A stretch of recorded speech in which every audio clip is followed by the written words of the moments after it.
soon. Thank you. This is called Country Station Poem.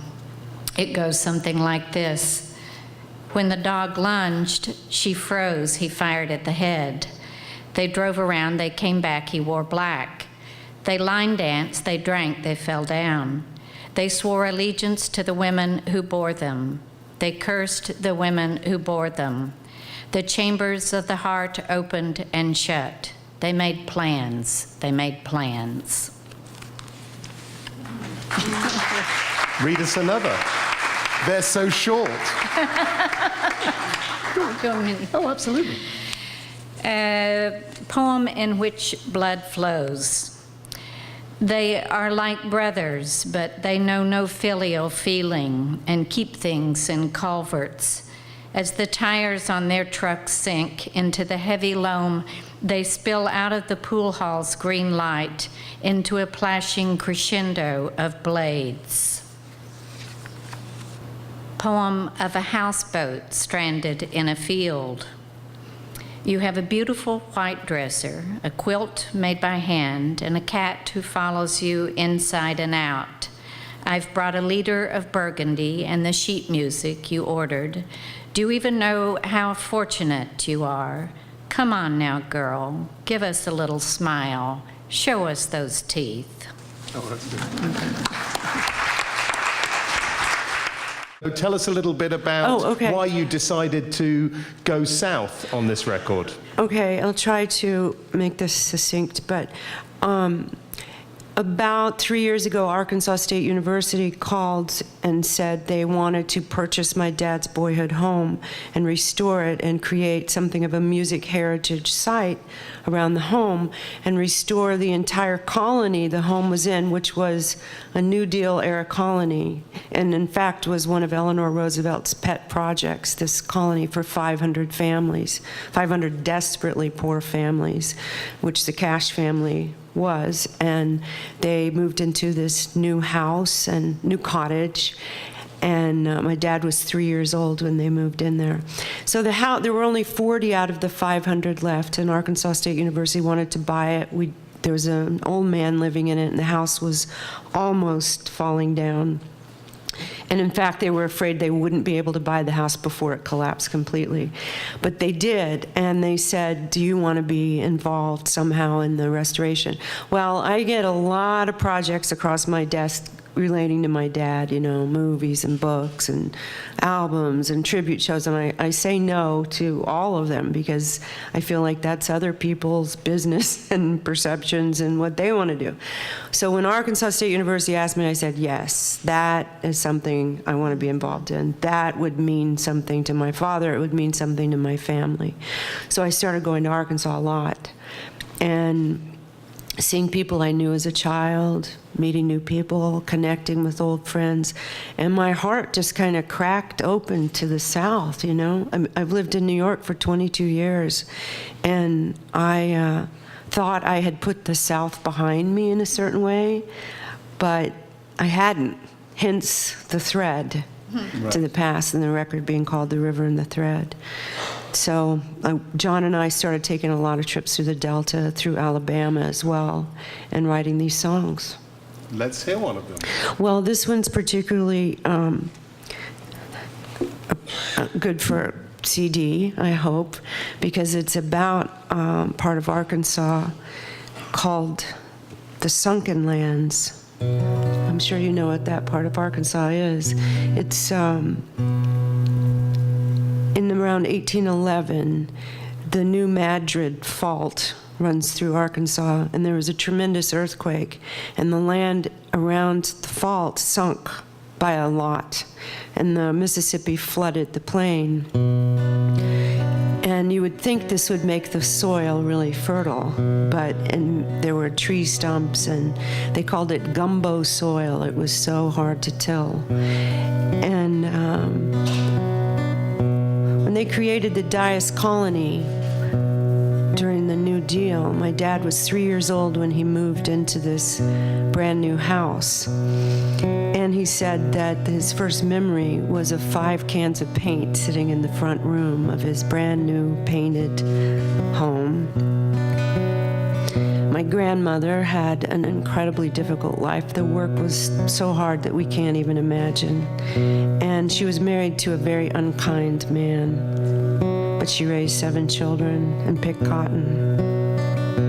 So this song is about, she is the hero of this song, and it's called The Sunken Lands. 5 cans of paint in the empty fields, and the dust reveals, and the children cry, the work never ends. There's not a single friend who will hold her hand in the sunken lands.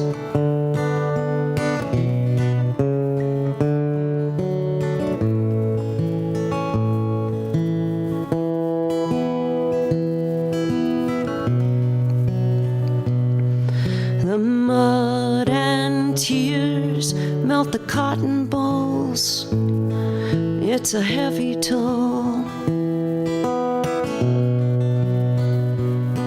And his words are cruel, and they sting like fire, like the devil's choir. Oh, who will hold her hand in the sunken lands?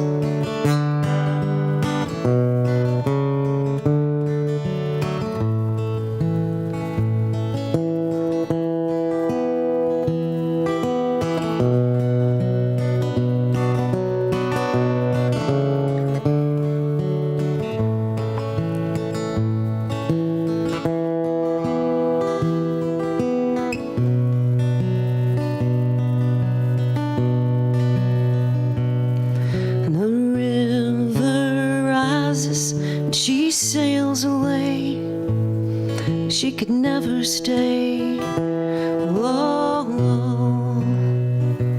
and her work is done in the sunken lands. There's 5 empty cans.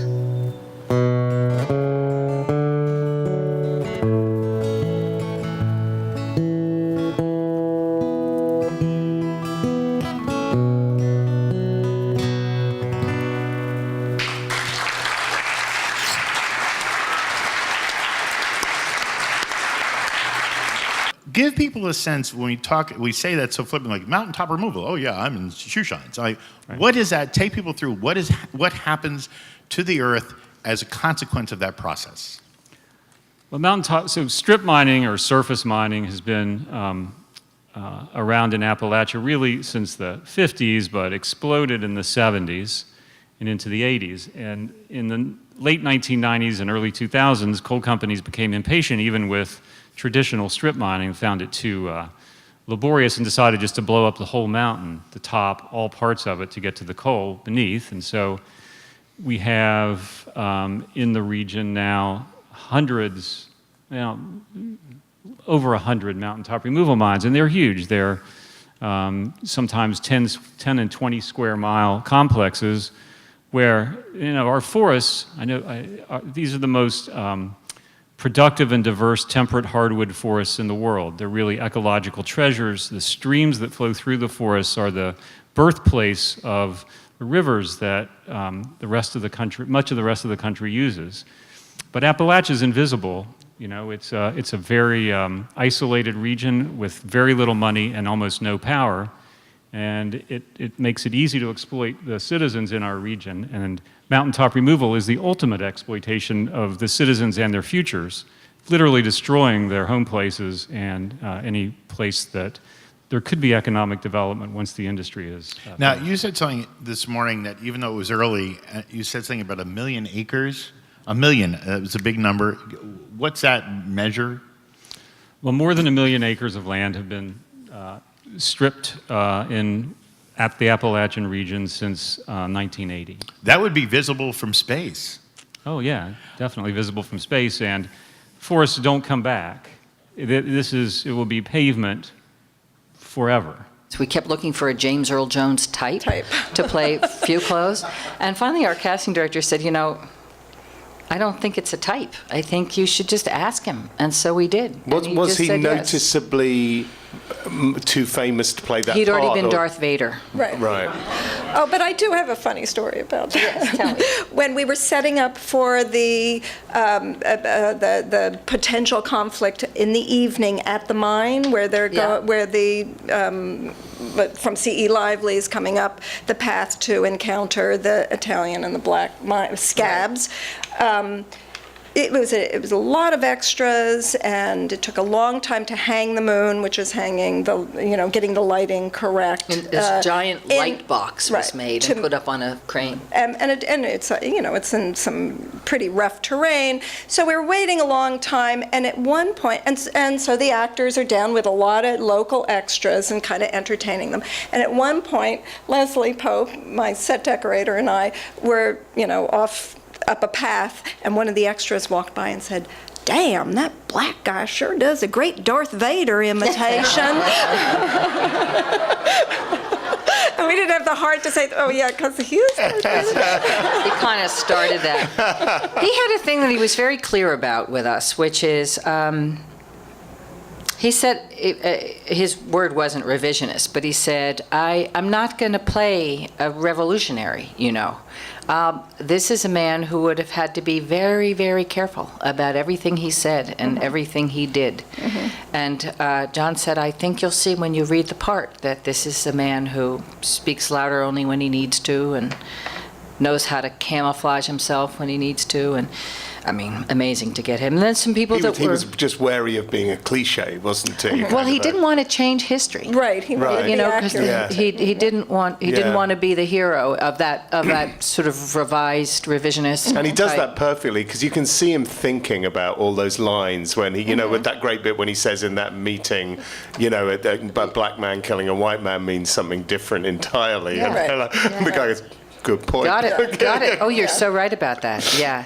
And he and Tom Wright, who's the other real actor among the black actors, became the leaders of that group of young black extras. And I think that's some of what I understand of this documentary that's being made, some of what they talk about, which is that they had these two brilliant leaders who were James Earl Jones and Tom Wright, these great guys. So what you're saying is amongst the black contingent in the movie, there were only really two proper actors, and the rest of them were kind of locals and all extras? Locals, yeah, all locals. Amazing. And when they fought right there by the train, there was bruising. There was bruising going on. Yeah. And there was one girl in it who couldn't have looked more perfectly Italian. Just one of the young Italian girls who never said anything really during the entire thing. In the tent camp. We had a fair number of those. I don't know how many children I had in that movie. You had a lot of kids. Every time I looked around, I'd been assigned a few more kids. Of course, it was very. The bit with the rabbit was the moving bit for me. Yes, except that someone reminded me afterward that was a giant rabbit, frozen rabbit from China, and not a We didn't whatever you would have thought That's from the there. magic of the movies. Yeah. Oh, I wish I was more in the ground. I wish I was more in the ground. If I was a mole in the ground, I'd root that mountain down. I wish I was a mole in the ground. A Tempe wants a $9 shawl. Tempe wants a $9 shawl. When I go o'er the hill with a $40 bill, Tempe wants a $9 shawl. Oh, I've been in the bin so long. I've been in the bin so long. Well, I've been in the bin with some rough and rowdy men. I've been in the bin so long. I don't like the railroad man. I don't like the railroad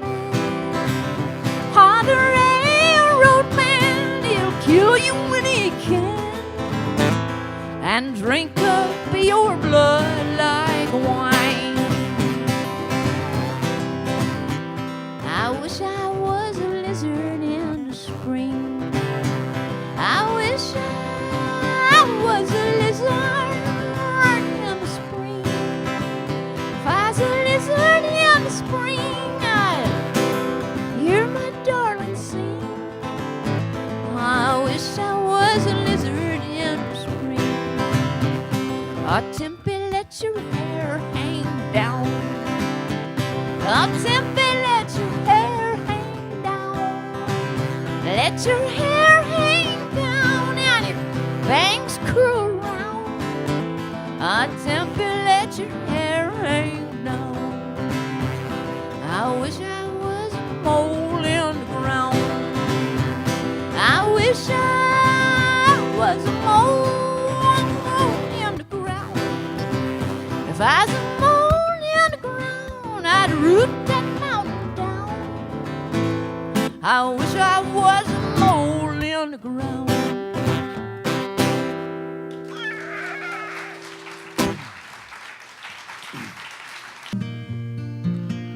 In the cool early hours before dawn, in 1 hour I must be gone.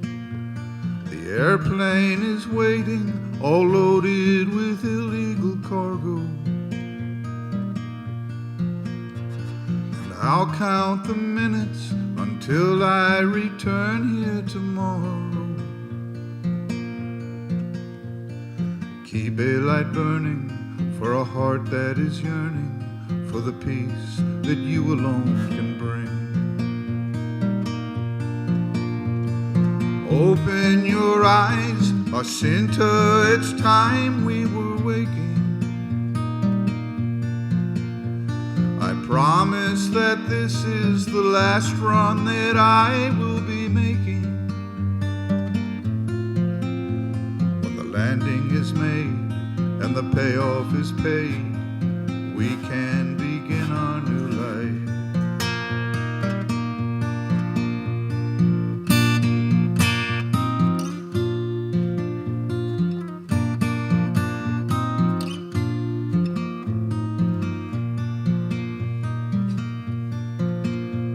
Now my father, he tilled the soil, and all of his days spent in toil. When we laid him away, I vowed I would not die a poor man.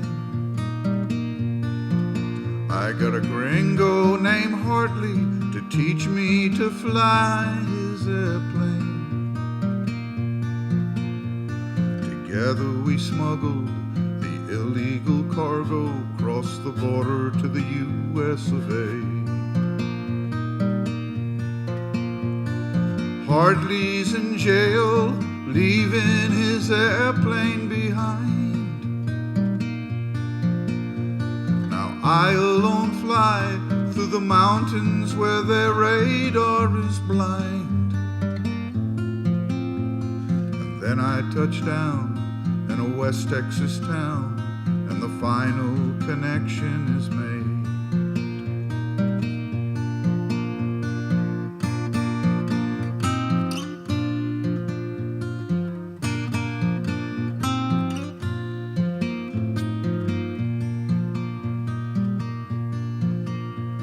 Some fly for the danger that is there.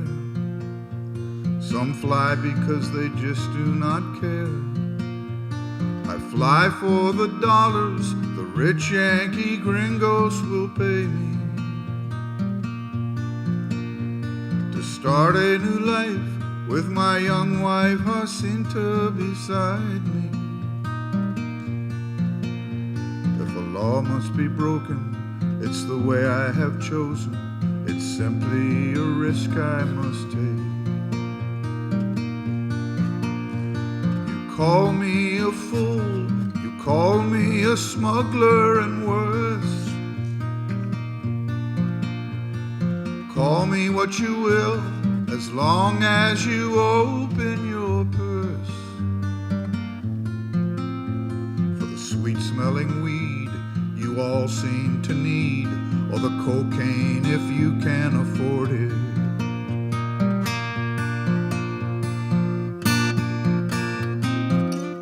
La la la la la la, la la la la la la.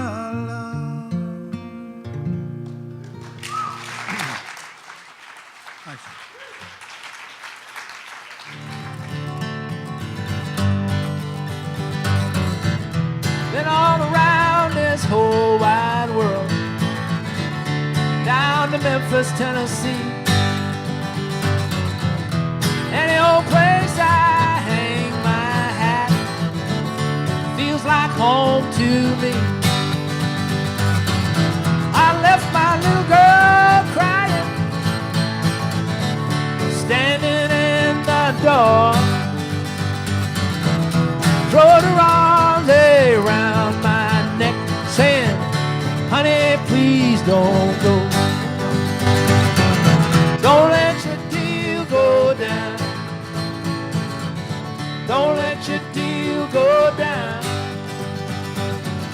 Don't let your deal go down till your last gold dollar is gone.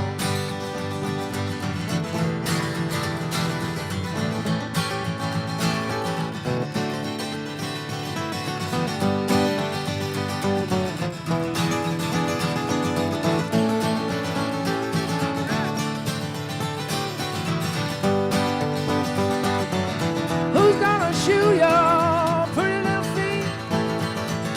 Who's gonna glove your hand? Who's gonna kiss your sweet ruby lips? Who's gonna be your man? Papa will shoe my pretty little feet. Mama will glove my hand. No one will kiss my sweet ruby lips till you come home again. Don't let your deal go down. Don't let your deal go down. Don't let your deal go down till your last gold dollar. Let's sing it one more time. Don't let your deal go down. Don't let your deal go down. Don't let your deal go down till your last gold dollar is gone.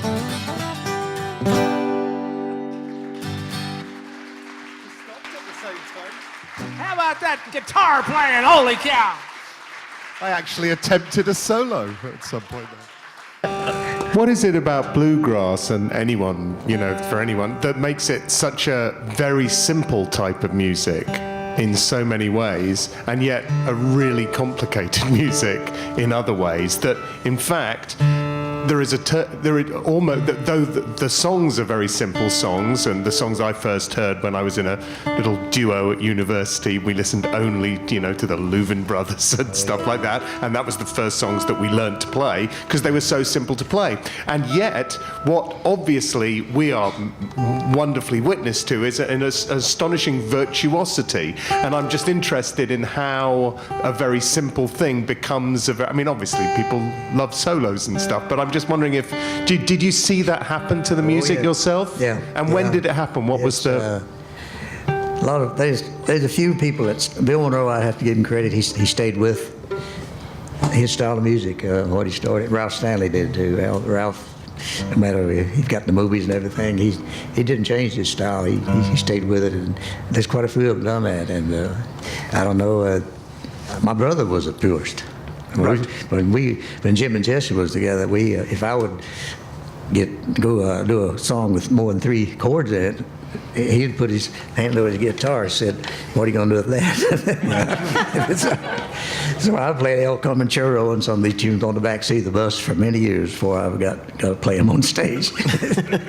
I'd slip one in every now and then. Something I think that's hard about the music to play, even the simpler stuff, songs that are moving a lot, the songs with tempo, if you, slide through a note, if you have a half step here or there, it goes by quickly.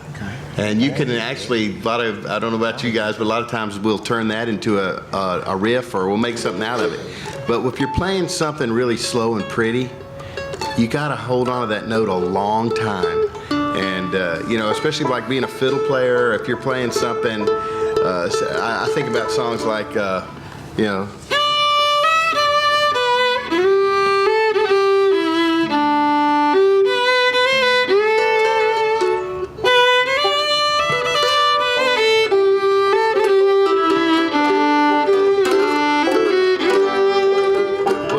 hard part is to play the notes in tune and hold them a long time. When you're playing really fast, you can blues through it, you can get a lick and just kind of,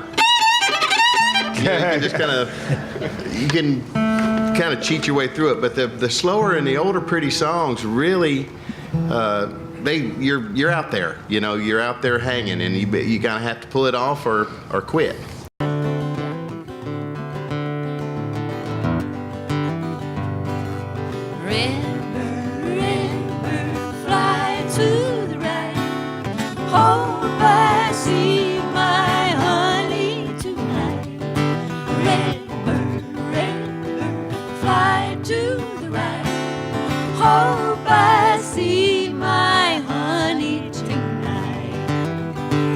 Oh, my honey said he'd come and get me any day or any night. I saw the red bird fly, so I sit and watch the flowers of the dogwood tree, hoping he would come to me.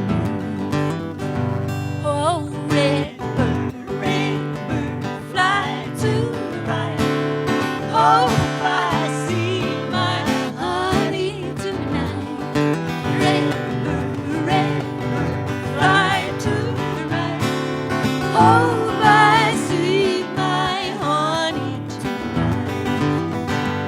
oh, my heart is like the scarlet of the redbird's wing. While it sings, it flutters high away, and the summer skies are bluer than my honey's eyes. Never lies or goes away. Oh, redbird, fly to the right. Hope I see my honey tonight. Redbird, fly to the right. Hope I see my honey tonight. Hope I see my honey tonight.